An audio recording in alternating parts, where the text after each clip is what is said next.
అద్దంకి ప్రభుత్వ వైద్యశాల ఉత్తరం వైపునున్న ప్రహరీ గోడ ఎత్తు పెంచాల్సిన అవసరం ఎంతైనా ఉంది.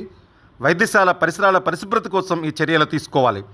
గతంలో ఇక్కడ ప్రహరీ గోడ ఎత్తు తక్కువగా ఉండడం వలన కొందరు మద్యం సేవించే వల్లని స్థానికుల నుంచి ఫిర్యాదులు కూడా అందడం జరిగింది. వైద్యశాల అధికారులు దీని మీద దృష్టి పెట్టాలి. ఉన్నతాధికారుల దృష్టికి తీసుకువెళ్ళి వెంటనే ఇక్కడ ప్రహరీ గోడ ఎత్తు పెంచేలాగా కృషి చేయాల్సిన అవసరం ఎంతైనా ఉంది.